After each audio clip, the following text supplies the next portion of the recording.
Oh, hey! Welcome to Story Lab. Hey, welcome to Story Lab. This week we're talking about joy while we take a look at the best way to love others well.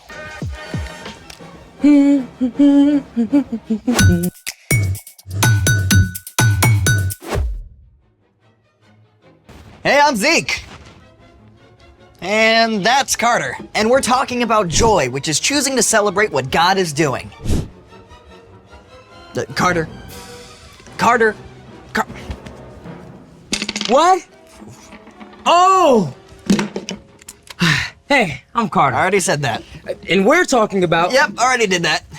Sorry, I just got a little carried away. You wanna let us in on your tunes? Sure thing. Ooh. What is this? Tchaikovsky's 1812 Overture. Oh, I didn't know classical music was your jam. Yeah, well, this piece uses live cannons. Wait, what? Hold the bus!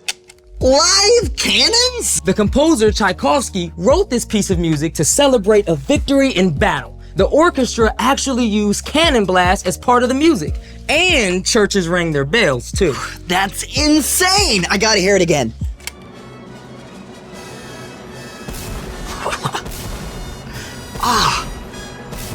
So, do orchestras still use actual cannons when they play this piece?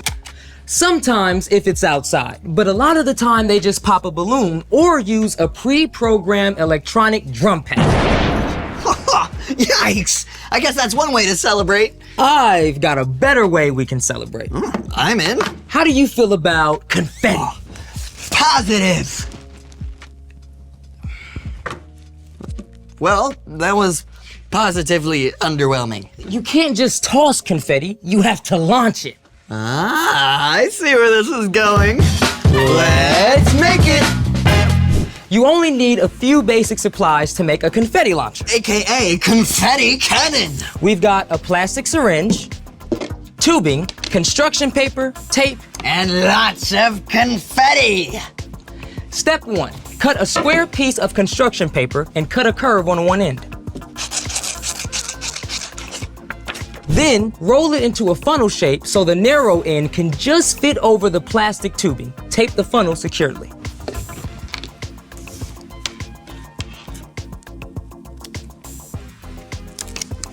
Thank you. Step 2. Put the funnel over the end of the plastic tubing and tape it in place. You want to make sure that the seal is airtight. Okay, whew, ready for confetti? Oh, hey, that rhymes! Ready for confetti with a Yeti who likes spaghetti? Yes! Ready. All right.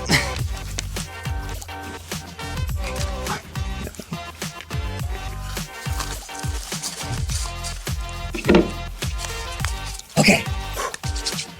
Confetti at the ready. Then, cue the music. Here goes.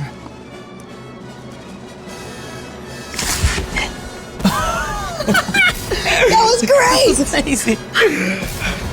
Let's see it again.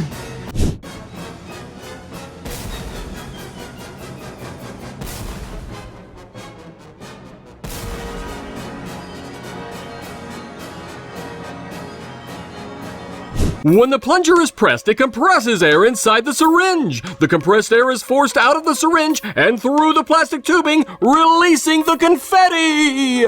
This is way cool! Can we share this with someone else? Speaking of sharing, it's time for... The story before the story! Today we're in the book of Romans, the 6th book of the New Testament.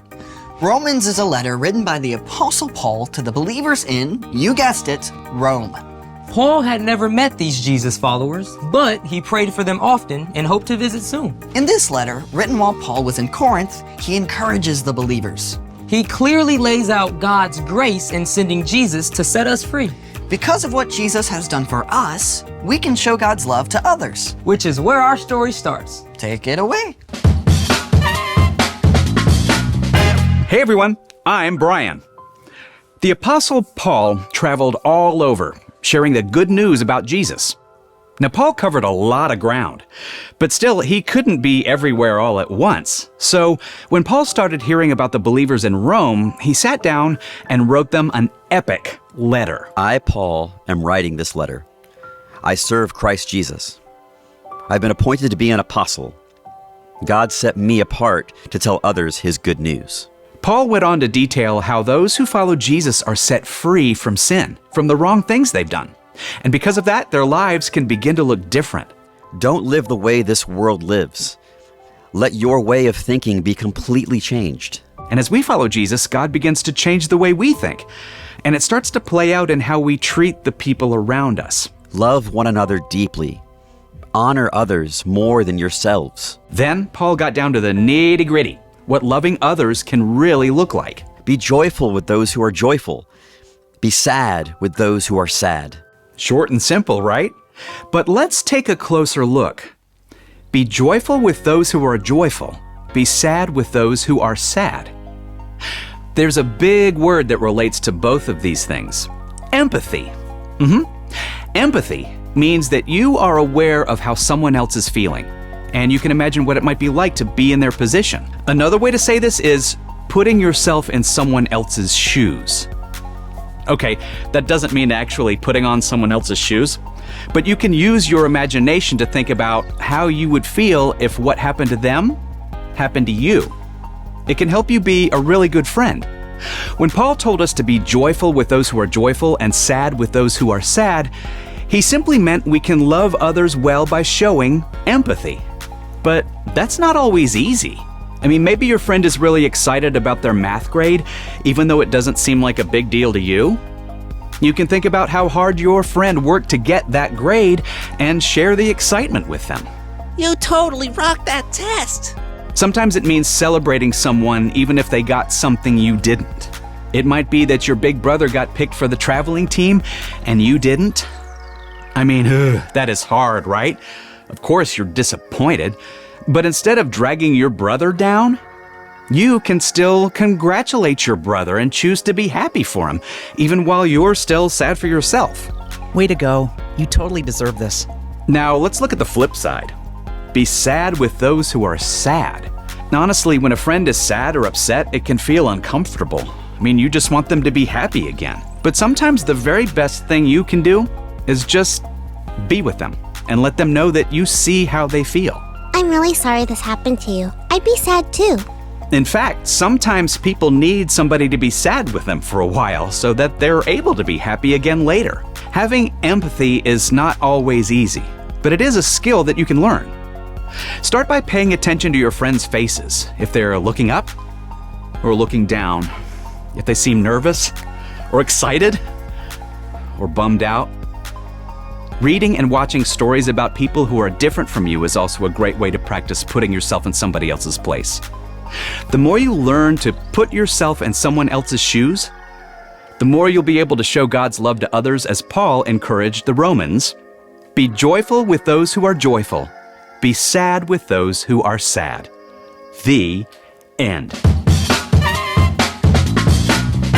Whew. Paul left us with some pretty big shoes to fill. Shoes, huh?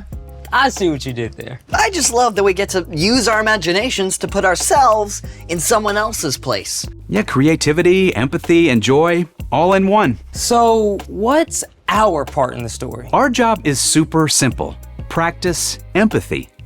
Practice celebrating when someone you know is happy. And practice listening and being present when they're sad. If your friend makes it to the top of the rock climbing wall or decorates their first cake, Cheer them on. make a big deal of it. But if they just scraped their knee or found out they have to move away, you should be there with them just to be sad with them. Sometimes just being present with someone is the best thing you can do. That's absolutely right. Choosing to be with somebody in their sadness might even help them to be able to find joy, even if it's not right away. If empathy doesn't feel easy, ask God for help. Because empathy is God's idea. Exactly. And when we follow Jesus, we can learn to see and respond to others like Jesus. See you next time. So, here's the thing.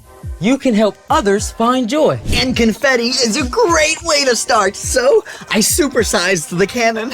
You ready? I'm ready. Okay. 3, 2, 1. Look at it! It's everywhere! I feel the joy, one more bro. in. Whoa! There it goes! Oh, look at it. Oh.